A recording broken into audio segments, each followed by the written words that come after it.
everyone, and welcome to Sphere of Being, which is the podcast all about how we show up as leaders within business primarily, but obviously our lives don't just span in business, it also touches our social and personal lives as well.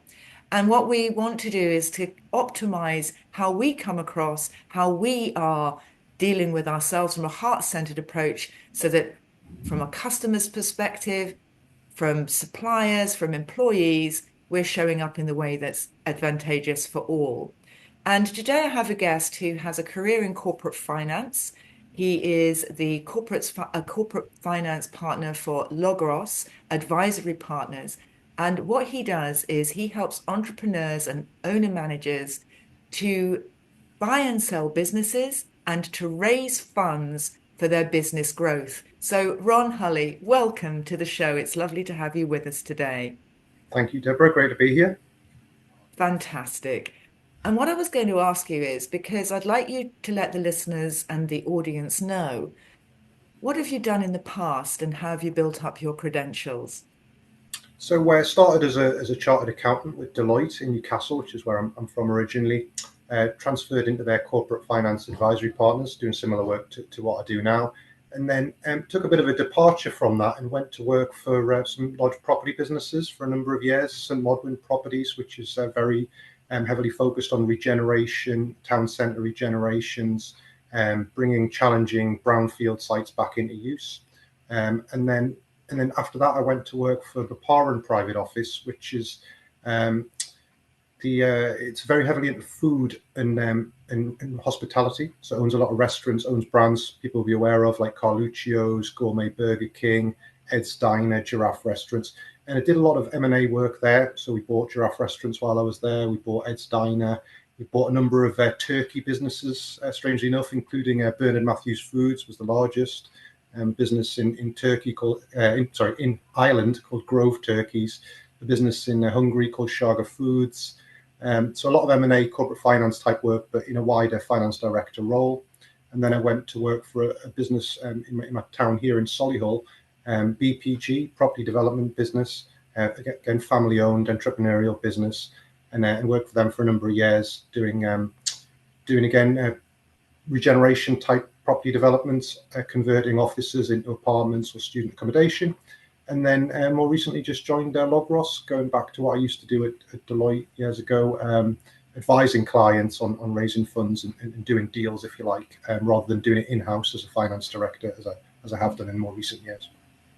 And what really interested you about Logros? Because with your credentials, I'm sure that many businesses of high quality were calling out for your skills. What was it about Logros itself that really made you think, yeah, I want to work with this organization? I would say the entrepreneurial nature of the people themselves. So at Logros, all of the people, all the partners in Logros own businesses themselves. So a typical corporate finance advisory business, the staff are salaried and they've typically come through accountancy backgrounds and they've never actually ran a business. They've just always been advisors. All of the people in Logros, all of the partners have ran businesses themselves. And that because I've enjoyed working for owner managers, in recent years, that was probably the key thing that attracted me to join them. And with regards to buying and selling businesses, do you find that from an entrepreneurial perspective, your clients are going to buy, hold, and exit? Do you find that they're building a legacy? What is it that mainly brings the entrepreneurial side of the business to you?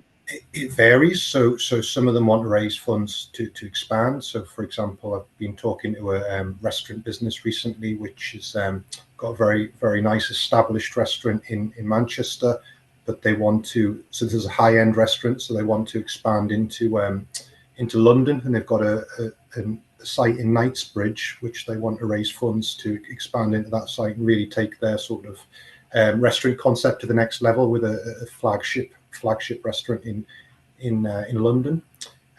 Other times people want to sell a business because it's just the end of their career. So they might have spent 20 or 30 years building up a business and they haven't got anyone to leave it to in the family perhaps, and they just want to exit so that they can retire. So often we're advising clients often on what's a life-changing event for them, Like if they've built up their business for 20 or 30 years, and now they're coming to sell it, that's probably the vast majority of their wealth, and that deal will make or break their retirement and their legacy for their family and perhaps children and grandchildren. And looking at that more holistic side of what you do in alignment with the podcast, how do you help people who are going to make that transition, who have spent 20, 25, 30 years, or it could have been a family run business over the generations to make that transition? So there's a number of aspects to it. So some of it's sort of what you might call practical financial support in terms of helping them build financial forecasts, that sort of thing, helping them market the business. So we would produce what we call an information memorandum, which is essentially a marketing document to help sell the business. But then we also try to support them on what you might call softer areas, like it's a bit of a psychological step to go from having a business that you've run for 20 to 30 years and you're letting it go on, you're selling it to someone else, and then you've no longer got any control of what happens to that business. In some of these businesses, it's literally the owner's name above the door, because a lot of people will call their business, Joe Blogs furniture or whatever it may be, and they're literally selling that business with their name on it to someone and losing control. So there's a bit of just helping people get their head around that concept. And what helps that is one of our managing partners, one of our founders, is actually from an executive coaching background. So he brings a skill set that typically a corporate finance business wouldn't have, that is helpful in those kind of conversations. With regards to the reputation of the business and buying into that, especially from one which has had that key defined ownership and centered around perhaps, let's say, for instance, I'm using the example, an accountancy firm. And you have the owner of the accountancy firm who have built it up around them. The clients are there because of the owner. Yeah. But it can be an attractive acquisition for somebody wishing to expand or go into a new accountancy practice. With regards to having people stay on as consultants, within that, would you say that you help people to advise to keep that client bank? Because it can be Yeah. quite frustrating if people leave the books Yeah. because the owner's no longer there. It varies by business, and it's interesting that you pick accountancy as an example, because there are a lot of deals happening at the moment with accountancy firms, and a key risk for the buyer is that the people who are bringing in all the business and maintaining the client relationships, if they leave, the value quickly falls away. So there's different ways of incentivizing those people to stay. So if quite often a buyer might be a private equity type firm, they generally have a model where key management get equity, so get a stake in the business going forward to make sure that they stay and that they're motivated to move that business forward to the next level. But obviously that's not exclusive to private equity. Any owner can do that and can incentivize the employees in the right way with could just be with salary and bonus, but often it's more effective to have some sort of equity stake where the employees have some sort of share in the business, and therefore they share in the success or failure of it. And with buying a business, how important is it? Okay, you're doing your financial due diligence, but how would Logros help from a culture perspective so that there is less turbulence when the newly acquired businesses come together and the ways of operating and the culture of both sides can intermarry? Yeah, I mean that is a major challenge when you're buying a business. Is that there's got to be a good cultural fit, because if the cultural fit is very poor, it can be very difficult to integrate two businesses, and it's not necessary. And it can also be an investor, the cultural fit between an investor and the business itself. So, private equity, as an example, wouldn't integrate their business into the business they're buying. They would just buy it as an investment, but there can still be a culture shock because some people might not like the way that the private equity firms run businesses, which is maybe I'm being a little bit harsh here, but you could say it's often management by spreadsheet. Whereas with an owner manager, it's much more. There's less detail required because the owner manager has such a good understanding of the business, and then an investor can come in and suddenly they want all these reports and spreadsheets and analysis, and that can be a culture shock to the business, not just the finance department, but other parts of the business that have to feed in that information. And now thinking about how you would say your blueprint to success with buying or selling a business, what would you say would be the key things to make sure that you've got nailed down before you go ahead with either side of that transaction? When you're buying a business, cultural fit, as we've already mentioned, is really important. You want to make sure that you understand the numbers of the business. So often there's sort of skeletons in the closet, and there's always asymmetrical information because the seller always knows more about their business than the buyer, just by the nature of it, because it's their business. So you need to do some thorough due diligence to make sure you understand the risks and understand the numbers. And then it's also important to have your financing in order. So a lot of deals fall through because someone thinks they've got a loan agreed with a bank, and then when it comes to the crunch, actually, it wasn't as far advanced as they perhaps thought, and the whole financing of it falls away. So one of the things we do is to try and create certainty in that funding package, and so that when it comes to the crunch, the money's there to do the deal. And with your part to play, how do you then help to bridge the gap between the seller and the buyer?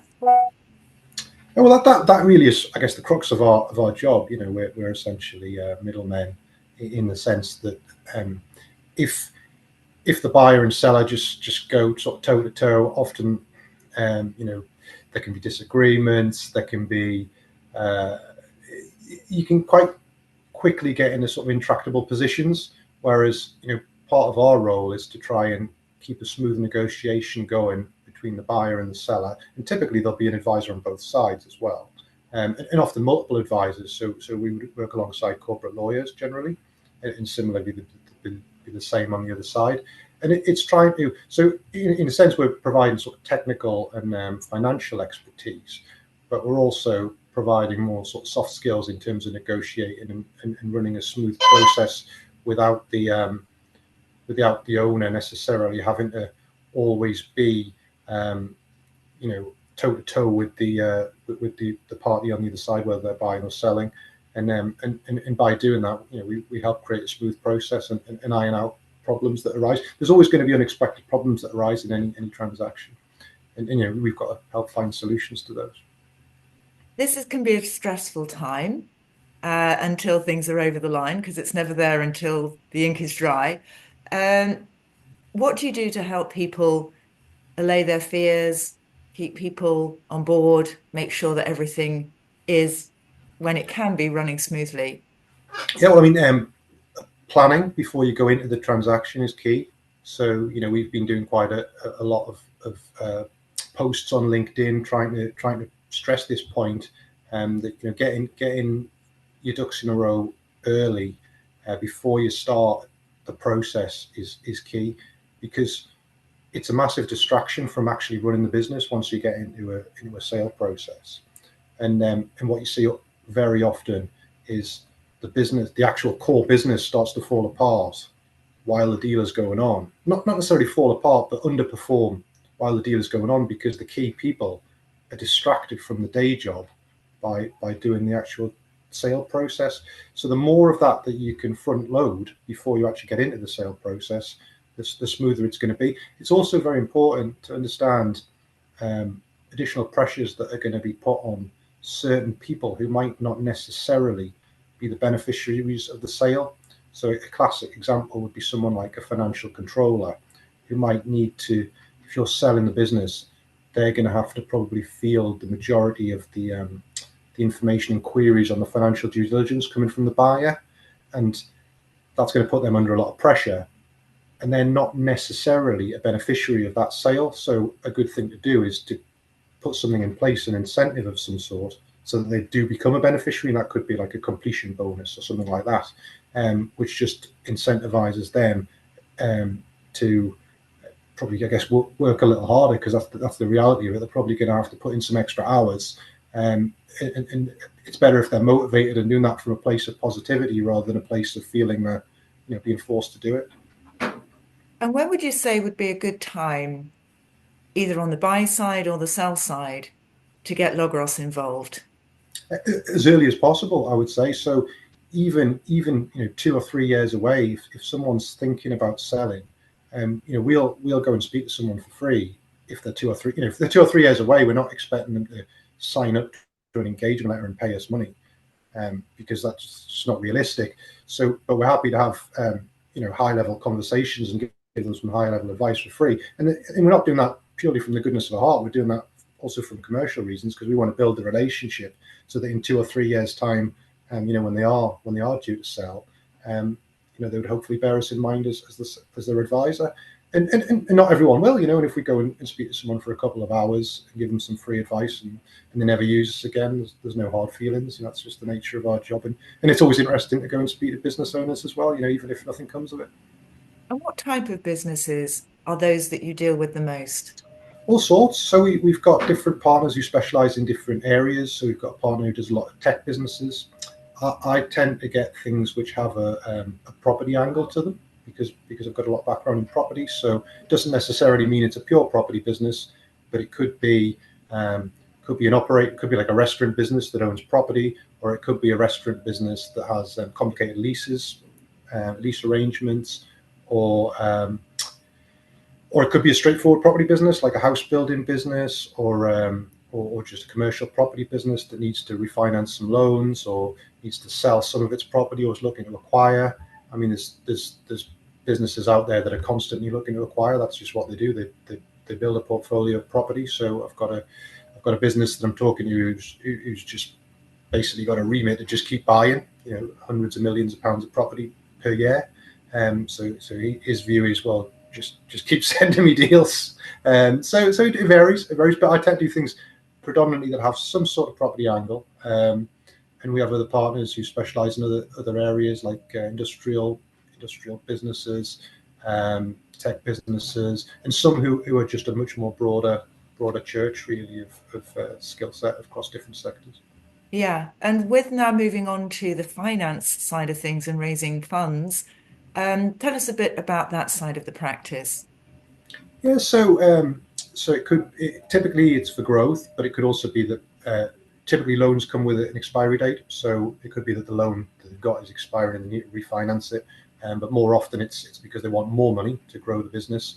It could be debt, so they want some loans, not necessarily from a bank, because there's many lenders out there. Other lenders like debt funds, family offices will do loans. So there's quite a massive pool, really, of different lenders, and our role in that situation is to narrow it down to the right half a dozen or so lenders who are worth talking to for that particular business, and then we'll work with the business to produce a pack of relevant information on their business, and go out to those funders on their behalf, and then get some terms. And in an ideal scenario, you want to get 3 or 4 different sets of terms, because then that creates a bit of competitive tension, so you can then negotiate a better deal for your client. And then we would also help manage the sort of legal process. So once that had been agreed, there'd be a suite of legal documents. We would work with the lawyers and the client to run that process to completion, so that they've got the funds. Or it could also be equity, so not necessarily debt. It could, if it's a generally, businesses don't like giving away equity, so if possible, they'd rather have debt. But if it's an earlier stage business, sometimes the risk level's too high that they're not going to be able to borrow debt, and so they might take investment in the form of equity instead, from someone who's willing to take a bit more risk for a higher return. And would you say that the market from that kind of side of things is buoyant? What's Yeah. happening with the government and the future plans?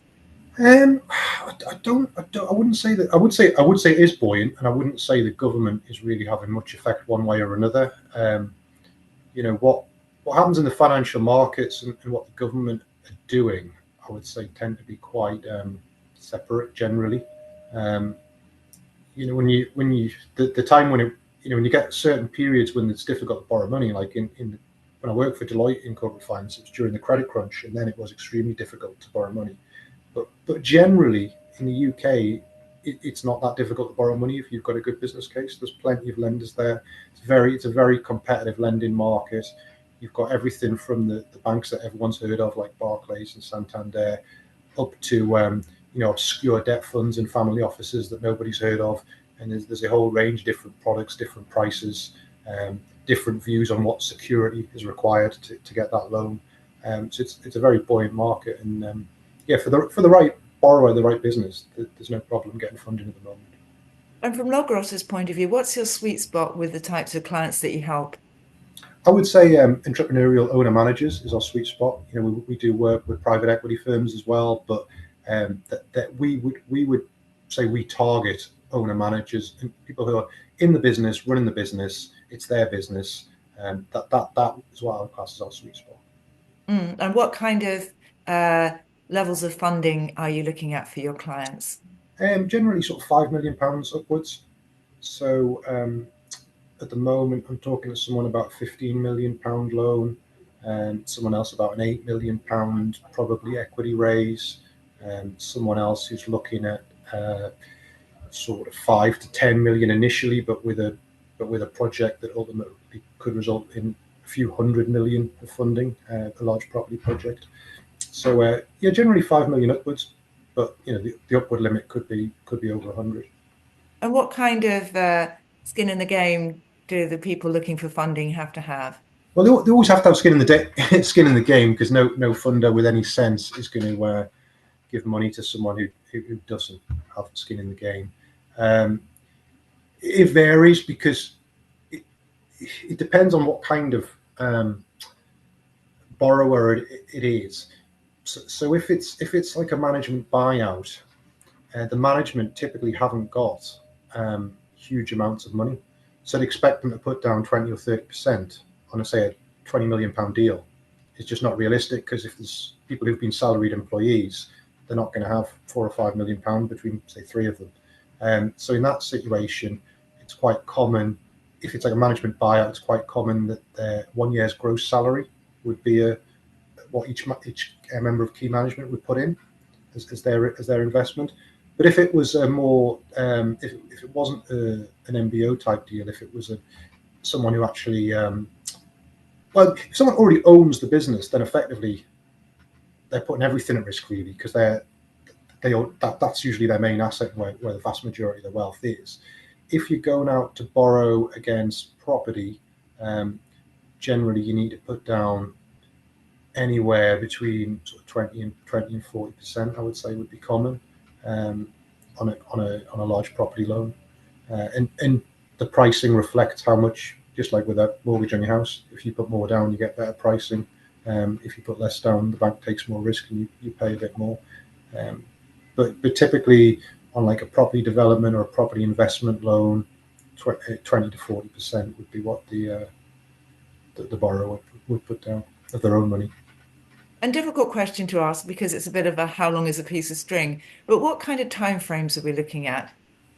In terms of how long they borrow or how long it takes to do a So deal, or if you're looking for funding and then you're putting your application in, how long are banks and yeah, the uh, institutions taking? well, the larger the amount, the longer it generally takes. So on something like a £15 million loan, I would say you're looking at a few months to get from starting to getting the money. You're looking at a few months. I mean, it's not impossible to do a lot quicker, but there's downsides of trying to do it very quickly, and you end up spending a lot more on legal fees.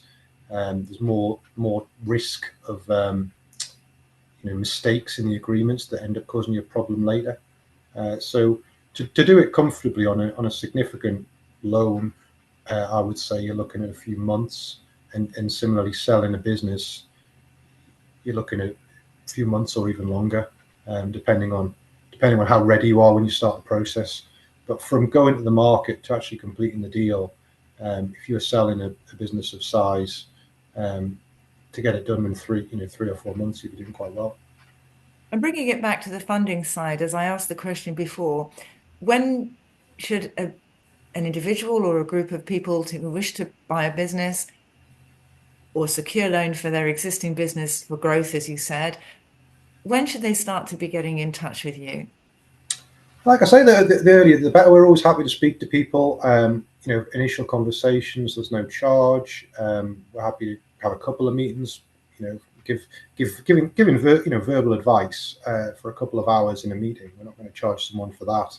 That's just what we would class as business development or relationship building. So if someone's thinking about, I might want to sell my business in 2 or 3 years' time, then absolutely get in touch. We'd be delighted to speak to them. And so, thinking about this and thank you for your time because this has just flown by. I've been listening very acutely to what you've been saying. It sounds like you've got a very, very significant offering that you can provide the market with within Logros and the people within it. I love the fact that people don't just talk the talk, they've walked the talk, they've been in business for themselves, which makes, I think, a fantastic difference. Yeah, if people, people go on our website, there's a team page, as there is on most company websites, and I would say our team is a lot more interesting than what you get when you go on most company websites, because when you look at what people have done, people have owned businesses, they've they're generally older partners, so most of our partners are sort of 45 plus. And they've done a lot of different things, and they've owned businesses, and they've set up businesses from scratch. And it's quite we our key selling point is that we're a partner delivery firm. If you hire us, you deal with the partners. You don't just meet the partner at the first meeting and then have junior people not being ageist here, but if someone's 25, just by the nature of how long they've been around, they can't have that much experience of doing this kind of work.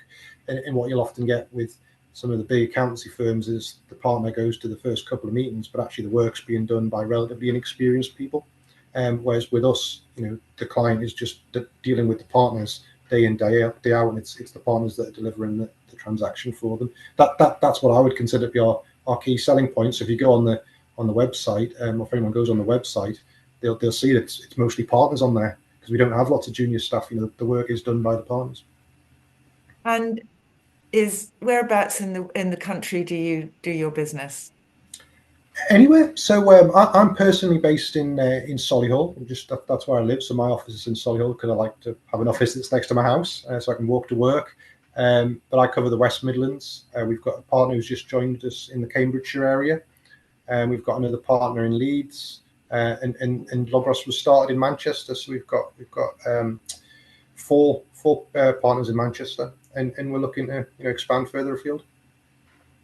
Thank you, Ron. Thank you for being so erudite. And I have to say as well, putting things across in a very straightforward, easy to understand way, which is always a sign of somebody that's really on top of their game and really knows what they're talking about, to be able to bring that to a market level which actually isn't financially as savvy perhaps as yourself, without any disrespect to any business owner or entrepreneur who's thinking about this. We all have our strengths, and you've explained what you do very eloquently and very simplistically, but without, simple but very, very good information, very solid. So thank you so much for that. Thank you. It's been a pleasure to be on your podcast. Well, thank you. And just as we close, can you let people know how to get in touch with you? And the best way to get in touch with me is on LinkedIn. So that there's, as far as I'm aware, no other Ron Hullys on there, or certainly not many. I'm easy to find. I go on LinkedIn all the time. I find it's a really good platform to generate business. And if someone wants to drop me a connection request on there, always happy to talk to business owners, and also connectors, people who work with business owners, whether that be lawyers, wealth managers, independent financial advisors, accountancy firms. These are all intermediaries who we deal with a lot because they offer complementary services to us. So always happy to meet new people in those fields as well. That's wonderful. Thank you so much. And for anybody listening and thinking, oh, I'm not too sure if I can find that, everything will be on the show notes as well. So don't worry, it'll all be there. So thanks again, Ron. And to everybody listening, thank you so much for tuning in, and also the audience for the show. Truly appreciate it. Without you, we wouldn't be here. So please do like and comment. We all love to hear what your thoughts are. And also, if you think that somebody could do with this information, please share it, because it's something which can really be transformational and a safe pair of hands in this. We're talking changes of life, large sums of money, etc. So it's well worth having the very best in the business to have a chat to. So please do share it as well. And so in the meantime, between the next episode, carry on caring, and it's great to have you with us. Bye bye for now.